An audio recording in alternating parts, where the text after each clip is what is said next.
What's up everybody, this is Zoya, the Russian Korean. And today we are finally continuing with our exploration of the universe and League of Legends lore. I know it's been a while. I think the last one I did was like for Ishtal. Okay, everyone corrected me that I'm not supposed to say Ixtal, I'm supposed to say Ishtal. Okay.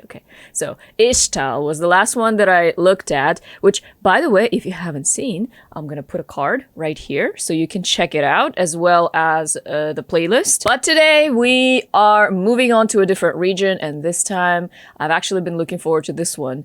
It's Bilgewater. With the Ruined King coming out soon, a lot of you guys were like, okay, you have to look at Bilgewater next so that you kind of have an idea of what's happening in the new game. And so, like, okay, I take your advice. And that's exactly what I'm going to do today. I'm going to look at Bilgewater and hopefully find out something new for myself. But before we begin, if you enjoy my content, please like, share, subscribe, and comment. I also have a Twitch channel, so if you're into streams, please do follow me there as well. I stream once in a while here and there, so yeah, make sure that you have notifications on as well so that you know whenever I go live. And with that being said, let's dive straight into Bilgewater. And here we are on the universe page. There's some new stories here, but we are going to the regions, and right here is Bilgewater. Hold on a second. Let's look at the map once again. Okay. Bilgewater is right here. Let's zoom in. Ooh, nice islands. They even put up now where like different pictures are so you can take a look. But we are going into Bilgewater. Okay, I don't know. I think what I'm gonna do is I'm gonna go back to the universe page, into the regions and Bilgewater. Oh yes, here we are, and they do have an animated banner, which is great. Okay, and we are moving on. Let's get the general description of the area. Nestled away in the Blue Flame Isles archipelago, Bilgewater is a port city like no other, home to serpent hunters, dock gangs, and smugglers from across the known world. Here, fortunes are made and ambitions shattered in the blink of an eye. For those fleeing justice, debt, or persecution, Bilgewater can be a place of new beginnings, for no one on these twisted streets cares about your past. Even so, with each new dawn, careless travelers can always be found floating in the harbor, their purses empty and their throats slit. While incredibly dangerous, Bilgewater is ripe with opportunity, free from the shackles of formal government and trade regulation. If you have the coin, almost anything can be purchased here, from outlawed hextech to the favor of local crime lords. With the recent removal of the last Reaver King of Bilgewater, the city has entered a period of transition while the most prominent captains try to agree on its future. But as long as there are seaworthy ships and crews to sail them, Bilgewater is likely to remain one of the most colorful and well-connected places in Runeterra. And this is the place of pirates, outlaws, opportunities, and danger. And of course, we are moving straight into the champions of Bilgewater. Is this really everybody? There's Fizz, Gangplank, Graves, Ilaoi, or Ilawi, Misfortune, Nautilus, Pike, Tom Kench, and Twisted Fate. You can of course see the pirate slash water slash sea creatures slash beards and boobs, but I mean, I guess beards and boobs doesn't apply to Fizz, Nautilus, and Tom Kench. But you get what I'm saying. I don't know if Pike has a beard though, because he has a bandana like wrapped around the lower part of his head. Like I always say in my Explore the Lore videos, at least of this kind, I don't delve into the specifics of each champion in these regional explorations. It's just like a general coverage of the area. So we're gonna skip this. And we are gonna move on down the page. We have some stories. Usually they are related to specific champions as well, so we don't read those because that'll take forever. And we are moving on to the... Okay, there is actually a video. Okay, this is a Tales of Runeterra video. I'm pretty sure I've seen it already, and I made a react to that, so I'll put a card here. If you haven't seen it, please check it out. I actually did like this cinematic quite a lot. But we are moving on, and there's another video. Legends of Bilgewater, Tall Tales of the Deep Sea. Listen as Lars spins a tale of 4 Bilgewater legends, Nautilus, Fizz, Tom Kench, and Pike, and discovers a terrifying fact woven into his fiction. Okay, I don't think I've seen this one, so how about we watch it?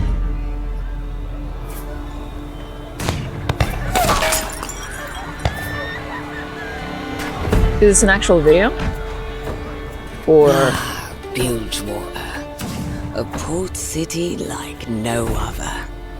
Home to Serpent Isles, dock gangs, and all manner of weird and wonderful folk from across the known world. No better place to seek your fortune and make your name.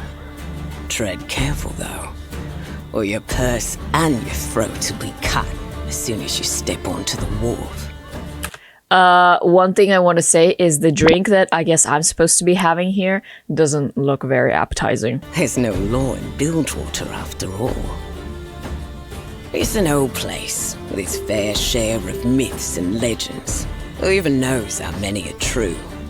But if it's stories you're after, well, you've come to the right place. Oh, hold on a second. So that was just an introductory little video, and she's going to tell me all of these stories. Okay, there's like 6 videos, and I don't know if I really want to get into that today. I might have to like watch it on stream or something, or make a separate video. I'm not sure, but looks like they have like a whole series of videos, like 6 minutes long and stuff. If there's 6 of those, it's gonna take a long time. So yeah, I'm gonna save it for another time. Let's keep going down. We have visions of Bilgewater. All right, so now we're getting into the artwork. And that is one of the things that I like the best about Explore the Lore. All right, I think there are lots of pictures here. Bilgewater Bay. Surrounded by treacherous straits and towering cliffs, Bilgewater Bay is as dangerous as those who call it home. Visitors are often seduced by seemingly limitless opportunity and become permanent residents, realizing that the longer they stay, the more they can exploit others for power and wealth. The green, the blue, you know, the very kind of cool colors here really create this kind of eerie atmosphere. Somewhat reminds me of, you know, the Shadow Isles, but in this case, you know, this is people. This is the land of the pirates. Let's keep going. Butcher's Bridge. Looming over the main harbor is Butcher's Bridge, an ancient stone overpass built into the cliffs, connecting the bustling piers with the notorious slums beyond. Some still use it to access the temple of Nagakabaros. I don't know how to read that. But most now gather here to fight duels or exchange their illicit wares. I believe this is the picture that we saw as the animated banner on the homepage for Bilgewater region. So, yep, this is the full picture, I guess. I like the overall design, like the fjords, I guess. They basically kind of live on water. The land itself, it's not like this flat beach kind of going up surface, but it's actually a really stiff rocks and cliffs. Makes it look even more dangerous. We'll keep going. A new beginning. Lacking natural resources for construction, much of Bilgewater has been built up with whatever people can bring, find, or steal. Be it repurposed masonry or even the broken hulls of the ships they traveled in. Yep, that's kind of like exactly what I was saying. It's how, like, it doesn't look like a habitable place, but they made it somehow they made it habitable. Like over here on the side, you can clearly tell this is a ship, right? And it's just on this rock here. Pretty impressive. And I like the little lights scattered around. You can tell that, you know, there's people here. Plenty of them. Zoomed out, it actually looks really pretty, not gonna lie. Life on the water. Bilgewater's lowliest inhabitants dwell in the labyrinth of meandering hidden inlets, with no separation between the homes they built and the sea where they ply their trade. Indeed, traversing perilous waters is not just an occupational hazard, but part of daily life. Oh, I see there's a shark fin right here. Yeah, like I said, zoomed out, it looked pretty. Zoomed in, I'm not sure if it looks like a place I would want to visit. Ancient architecture. Various settlements within the greater city have been built upon the remains of a far older civilization. Long-abandoned temples have been converted into homes and places of business, with scaffold walkways leading from one establishment to another. So this place hasn't always been, you know, the land of the pirates. It has a past and I guess some sort of civilizations that lived here before, but now it's like it got new life. Looking at this picture, actually, like, of course, there is an element of fantasy here, but it does, I guess, from all the movies, you know, about the pirates and stuff, it does look a lot like an actual real, like the real world that we live in. I understand that they're drawing inspiration from it, and I like the fact that they're adding like elements of fantasy here as well. But I think of all the places that I've looked at so far, this looks the most real. Maybe Demacia looks kind of like the real world, but Bilgewater, I think, is like on another level.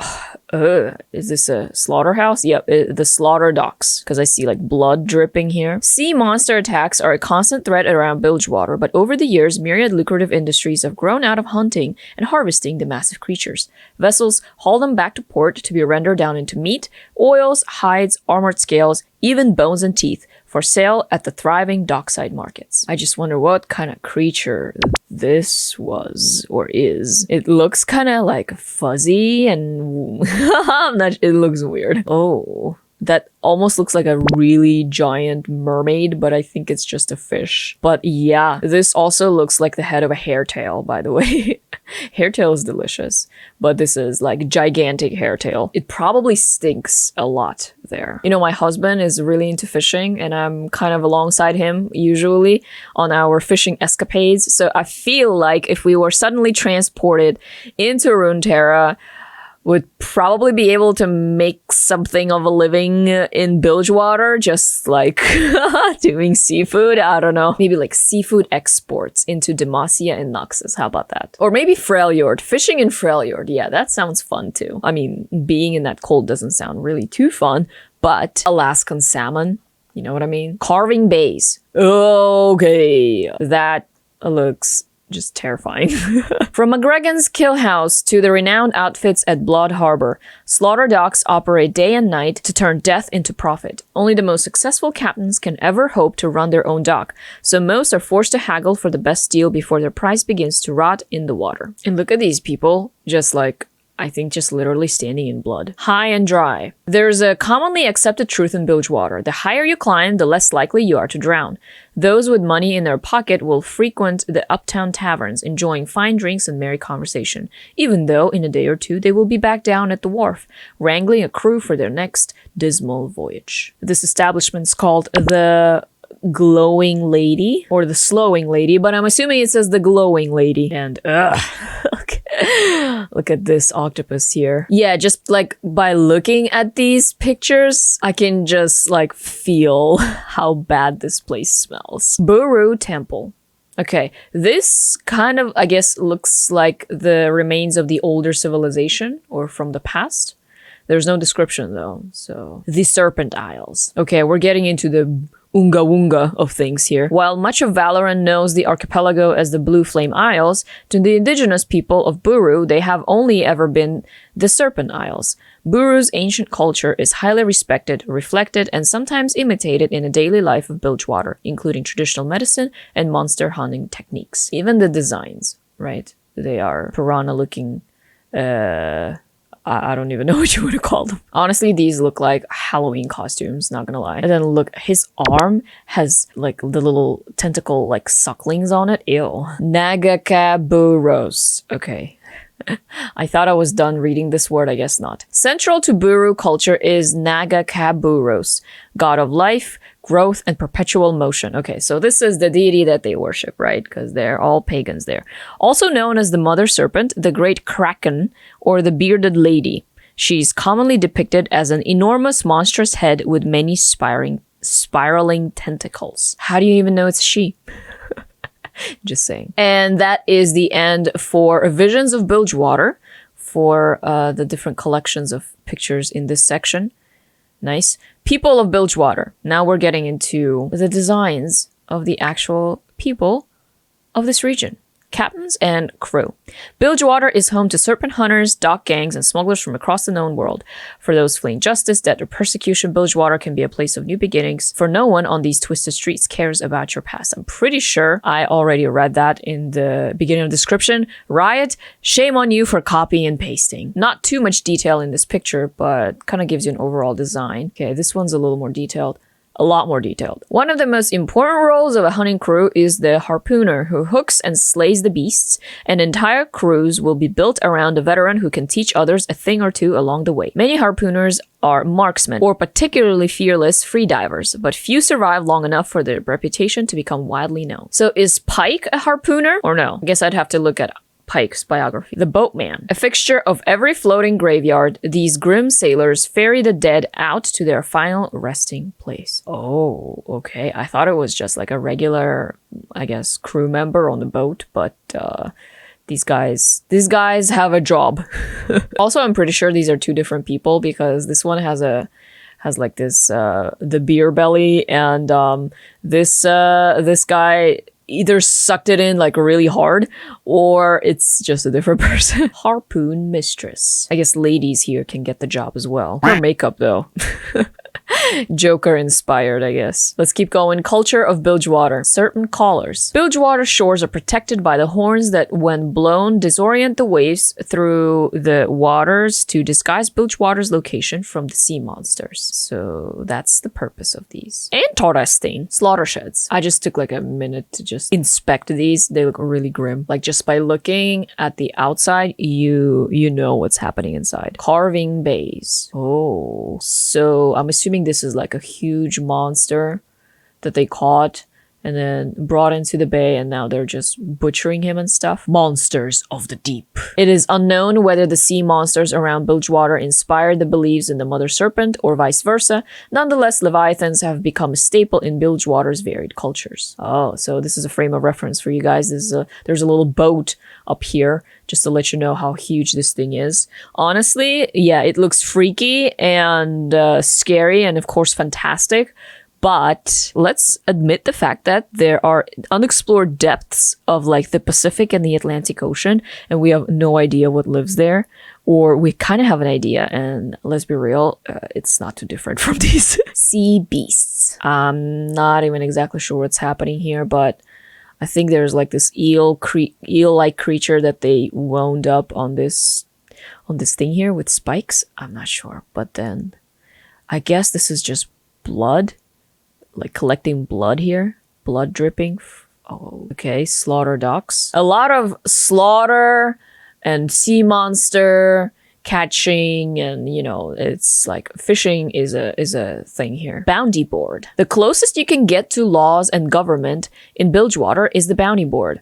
Written on it are the names of the most wanted criminals of Bilgewater, ranked by how much would be paid for their heads. It is said that the Reaver King Gangplank regularly added a silver serpent to his own bounty as an open challenge to the entire city. A watery grave. In Bilgewater, the dead are not buried. They are given back to the ocean. The port graveyards consist of innumerable floating buoys, below which are sunk the corpses of the dead. The wealthy are interred within expensive submerged caskets below lavish bobbing tombstones, while the poor are often tied en masse to old anchors beneath waterlogged barrels. Okay.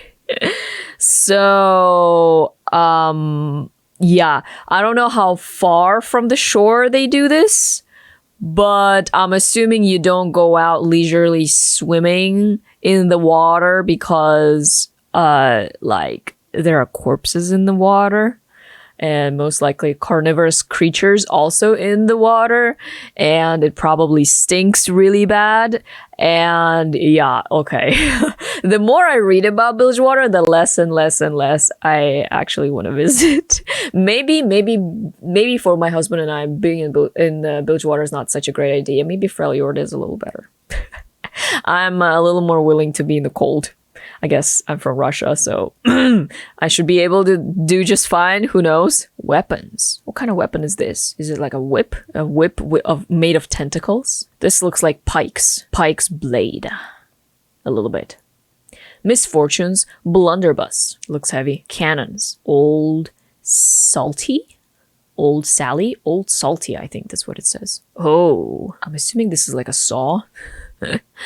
Okay, tools of the trade. The most skilled monster hunters know the old ways are often the best. Following the traditions of the Serpent Isles, these cunning traps and vicious hooks are each crafted for alluring and slaying specific creatures, and such implements will be passed down from generation to generation. This looks like bait. It looks similar to like the weighted bait with hooks that we use for catching eels. And that is it for culture of Bilgewater. I guess this is the end of the artwork. What can I say about the artwork? Definitely of all the regions, this is one of the most, if not the most, like unified in terms of inspiration. Clearly from pirates and, you know, seafaring and all that stuff. It's not a hodgepodge of, you know, just things kind of mashed together, kind of like Noxus or Shurima, but it's a lot more kind of like streamlined. I don't know how else to say this. What I like about it though is that, and I guess that's just usually what happens, is that when it's relatable or when it's something that you can connect to in your mind, you tend to like it better a lot of times. Not always, you know, of course, the fantastic part here definitely is present, but at the same time, like the fact that you can kind of connect it with some things in the real world makes it a little more understandable for me. Okay, what else is on this page? There is a link to the Misfortune comic. Bilgewater, a haven for Runeterra's most notorious monster hunters, mercenaries, and scoundrels. For decades, a ruthless pirate named Gangplank kept the city in check. Under his merciless rule, Bilgewater was an orderly place to make a dishonest living. But now, Gangplank is dead, murdered by a crimson-haired bounty hunter seeking vengeance for her parents' death. Bilgewater has descended into chaos. Only the woman who killed Gangplank can save it. Her name is Sarah. They call her Misfortune. Okay, that's a lot of information that I didn't know. So I didn't know that Gangplank is dead. Also didn't know that Misfortune killed him. Yeah, I'm guessing this comic is going to explain what happened. And that's it for the universe page. What can I say in conclusion? Definitely will be interesting how the Ruined King approaches this region and I guess works with the lore behind it. I'm not sure exactly how central this region is going to be to the story, but I'm assuming there's going to be a lot of it. Maybe before we finish, we should watch the Ruined King trailer thingy. I have seen it. That's why I don't have a react video for it, because I was watching the World's Finals and it just came up. I was like, wait, am I watching a new cinematic? I was like, wait, whoa. So yeah, I was not ready for it, but yeah, it happened. All right, let's look at the trailer.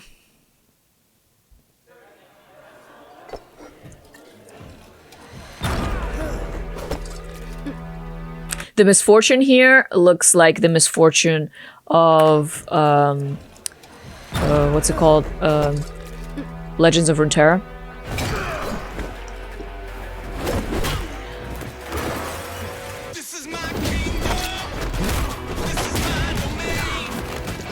So they are a team with Ilawe or Ilawi.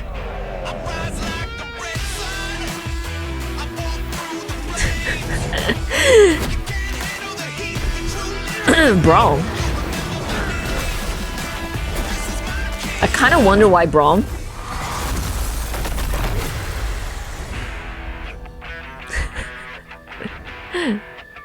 He kind of fits in. He fits in Bilgewater, I feel.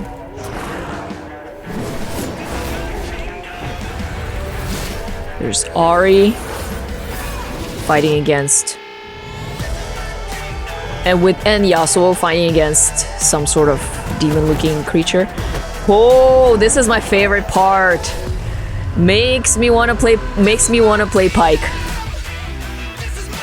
Nice bandana. Wait, Pike? Is it because he's standing far back, or is he actually shorter than Misfortune? He is just a tiny bit. He probably is behind, right? Because I'm assuming that Yasuo is not taller than is not shorter than Misfortune, right? So yeah, let's just say that this is just the planes here are different.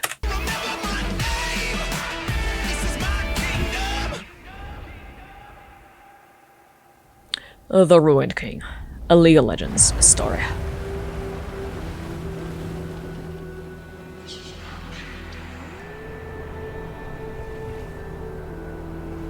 And these are the Shadow Isles.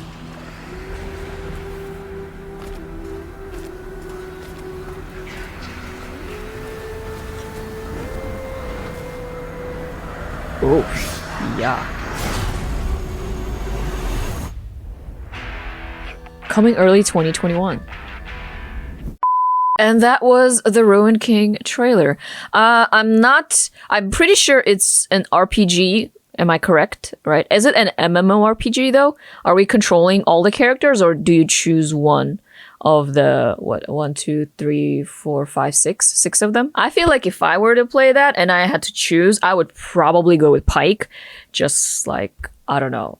His part in the trailer was the best to me, to my knowledge. But anyways, guys, that marks the end of exploring Bilgewater. I think this was an exciting explore the lore. What did you guys think? Do you like Bilgewater? Do you play any Bilgewater champions? Are you a Bilgewater main? What do you think about the Ruined King trailer? And what are you excited about in the upcoming game? Let me know in the comment section below. Thank you guys so much for watching. If you enjoyed this video, please give it a like and subscribe to my channel. This was Zoya, the Russian Korean. Thanks again, and I'll see you next time.